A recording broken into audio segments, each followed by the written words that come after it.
Mahakama Kuu ya Tanzania imeendelea kuimarisha utoaji wa haki kwa wananchi kwa kuboresha miundombinu yake, ikiwemo kuanzisha vituo vya mahakama jumuishi ambavyo vitawawezesha wananchi kupata huduma za kimahakama kwa urahisi zaidi bila kulazimika kusafiri umbali mrefu.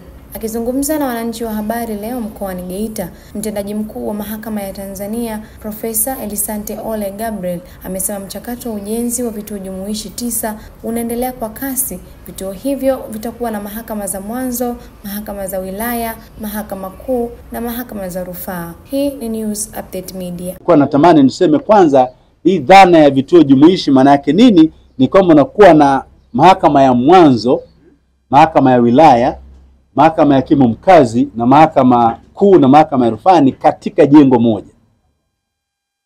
Faida yake nini? Inaokoa muda sana. Inaongeza ufanisi. Inaongeza tija katika utoaji huduma.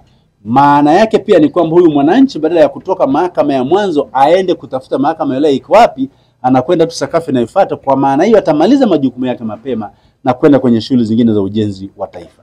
Sasa baada ya awamu ya kwanza ya vituo 6 kupita, ikaonekana kwamba dhana hii ni bora na ni ya muhimu sana. Kwa hiyo serikali ikachukua mkopo mwingine kutoka Benki ya Dunia ambayo ni dola milioni 90, na katika fedha hizo vituo vingine 9 sasa vinakwenda kujengwa na vinaendelea kujengwa, ikiwepo hiki cha Geita ambacho kama nilivyowaambia jengo hili sasa liko kwenye 88%. Na kazi iliyobaki ni ndogo tu kwa ajili ya kumalizia, lakini ipo Simiyu na Simiyu iko kwenye 80% na inakwenda vizuri. Kuna Njombe, kuna Katavi, kuna Songea, lakini vile vile kuna Lindi, kuna Singida, lakini pia kuna Songwe na vile vile kuna Pemba. Na jengo la Pemba nilisemea kidogo kwamba lenyewe tumelifanya pia kimkakati kwa sababu ni jengo ambalo lina hadhi ya kuimarisha na kuchachua pia muungano wetu. Pamoja na kwamba kwenye mambo ya muungano ile mahakama ya rufani ndio ya muungano, lakini hakuna kinachofika kwenye mahakama ya rufani bila kuanzia mahakama ya mwanzo. Kwa hiyo tukadhani tukiweka kituo jumuishi pale Pemba itakuwa la maana. Hapa nimshukuru sana pia Mheshimiwa Rais wa Zanzibar, Mheshimiwa Dr. Hussein Ali Mwinyi, ametusaidia sana kupata kiwanja kizuri na eneo zuri, na akasema kwa kuwa tayari kuna jengo zuri pale Tunguu la Mahakama Kuu, basi hii kajengwe Pemba. Nalo liko vizuri kwenye asilimia nzuri sana, na kwamba tumewashirikisha wenzetu wa KMKM chini ya Komodo Msinjiri ndiye anayesimamia ili kazi iende kwa kasi kubwa zaidi, na tunaamini kwamba litaisha nalo lilete hadhi ya pale Pemba. Na tunasema gharama yake ni bilioni 9.8 kwa lile la Pemba. Na hata muonekano wake, ndio maana nalizungumzia swala la architecture. Muonekano wake umekaa pia kwa maudhui na mandhari ya Zanzibari, ili mtu akifika pia pale aweze kusikia kwamba amefika kwenye jengo la mahakama lenye vionjo vile vile vya kule Zanzibar. Mradi mwingine ambao ningependa niugusie kidogo ni ule wa ujenzi wa makao makuu, ambapo nimekuwa nikisemea mara kwa mara, lakini na ninyi waandishi wa habari Geita ni vyema mkakumbuka hili, na wale ambao wanafuatilia kwamba jengo hili sasa tayari majaji wote ambao watakiwa kuhamia pale wa mahakama kuu na mahakama rufani tayari tumeshahamia pale.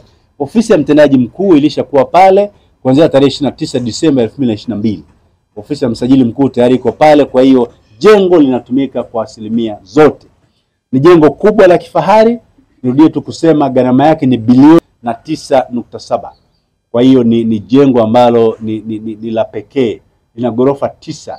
Na kama nilivyowaambia tayari imeshaleta vivutio, imeshakuwa kivutio cha kiutalii na SGR inapita pale. Ni imani yetu kwamba miti iliyopandwa pia pale zaidi ya 400 siku ya uzinduzi ambaye aliongoza Mheshimiwa Rais Daktari Samia Suluhu Hassan kupanda miti itazidi kuvutia mandhari ya pale. Na niwakaribishe Watanzania wawe na hamu na shauku ya kuja kutembelea jengo lao hilo ambalo ni zuri, la kifahari na linaweka historia ya pekee. Kama nilivyosema lilizinduliwa na Mheshimiwa Rais Daktari Samia Suluhu Hassan.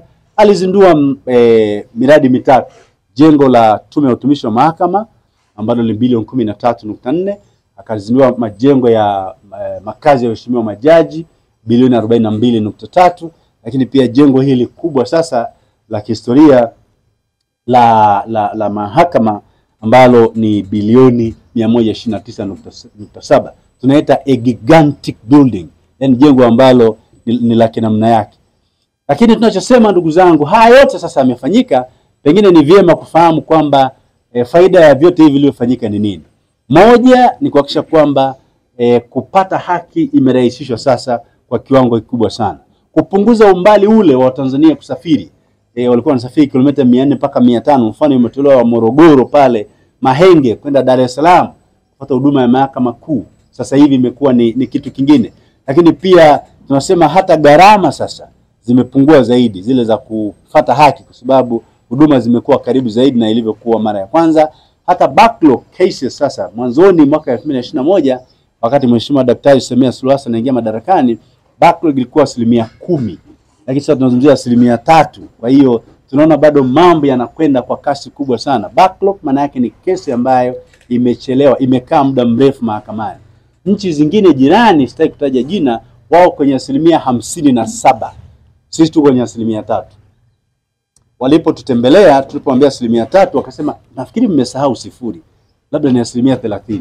Naambia hapana, ni 3. Kwa hiyo kwa kweli kazi kubwa inafanyika. Tulitamani mjue kwamba haya yanayoboreshwa katika miundombinu basi yana tija katika utendaji wa shughuli.